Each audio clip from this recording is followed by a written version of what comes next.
That's the go-to right now, the computer. Was it Andrew Hawkins, the guy who was in a wheelchair?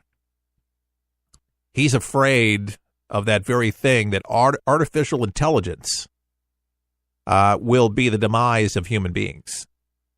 Yeah, there's sci-fi movies that are written by it. Yeah, I would like to take all of those commandments seriously. I am not going to tell God that none of them are important. That's like playing God with the words. But you have to believe, first, that it is the infallible word of God, and actually God gave Moses those commandments. And it's by faith. That's how people believe. But for me, I believe that those words are true. And I think it's a safeguard for all humanity to obey those, because it protects us here on earth and also for the spiritual journey to wherever our final destination might be. Just a thought. One lucky lady, that's all I got to say, and her story. She was rescued by the U.S. Navy, and she's got a big smile on her face. You can't see it. This happened in Honolulu. Two, actually, Honolulu women who said that they were adrift in the Pacific for 5 months. That's a long time. It's like Castaway. Though he was on that island a little bit longer, but 5 months before the U.S. Navy rescued them last week. They never activated their emergency beacon, according to the U.S. Coast Guard. They were telling the Associated Press about this. The two Honoluluan women who said that they were adrift in the Pacific for 5 months, why didn't they do that? The Navy rescued the two of them and their two dogs. They weren't alone, about 900 miles southwest of Japan on Wednesday, after they'd been lost at sea for 5 months aboard a busted sailboat. The women set sail from Hawaii to Tahiti in the spring. And the revelation is among several points now, casting doubt upon the party's story of a trip that was supposed to take them from Hawaii to Tahiti in a couple of weeks, but ended up thousands of miles off course. It's kind of a sketchy story.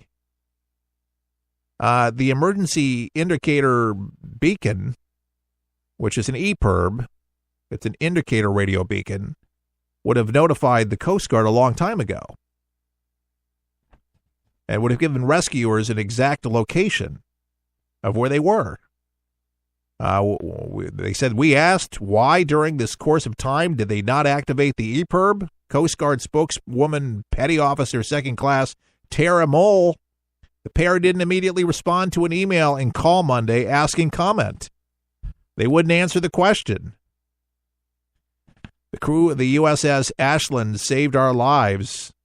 That's what the women said, and our dogs. Coast Guard made radio contact with a vessel identifying itself as the Sea Nymph near Tahiti in June, and the captain said they weren't in distress and expected to make land the next morning.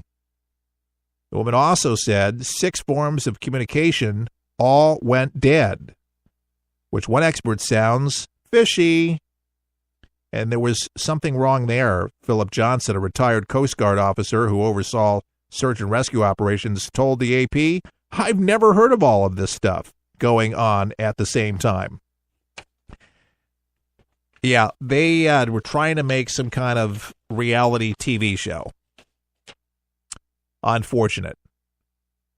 They had plenty of time to reach out if they were distressed, if they were hurt, if they needed help. But rather than stopping for help, the pair set a new destination about 1,000 miles away from a few hundred miles beyond their original target of Tahiti, the outlet reported, the Cook Islands.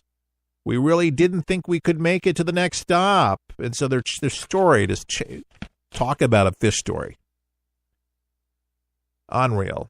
2 Honolulu women said they were just adrift for 5 months. Not liars. And by the way, an EPIRB is a beautiful thing. It's got a strobe light on it, and it's called an emergency position indicator radio beacon. I was actually in charge of them in the schooner that I was on for 8 months in the Gulf of St. Lawrence. Went through all the Great Lakes and the locks and all that stuff years ago. Learned all about sailing and a lot about brass O, because it had a lot of brass. It was wooden brasso, and you had to maintain everything, and it was the best time. I'm telling you, I enjoyed it. You ever see a full moon on the water out in the ocean? It's like you can touch the moon. Saw the northern lights.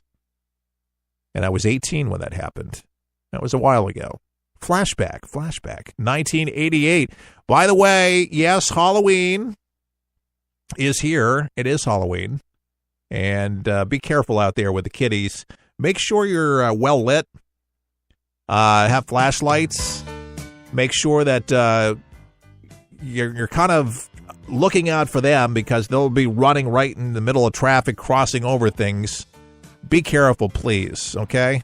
Whatever you do, there's always somebody that's in a rush, even during Halloween. And check the candy extra well. But please have some flashlight action going on. Keep an eye on the little ones. Go to the door with them, or just about to the door. And be careful out there, please, because those little ones, a lot of times they can't be seen. And for whatever reason, it's like every year I see these kids running around. There's no flashlight, and cars are not looking where they're going, and people just forget that it's Halloween. But they're excited. But let's just keep it safe for them, whatever you do. And even if you're not trick-or-treating, remember there's trick-or-treaters in your area. So be careful, okay? Thanks so much for tuning in. If you like the show, please share the show. You can do that on social media, on Facebook. And you can log on to our website today at forthepeopleshow.com. Keith Allen saying all the best. May God bless.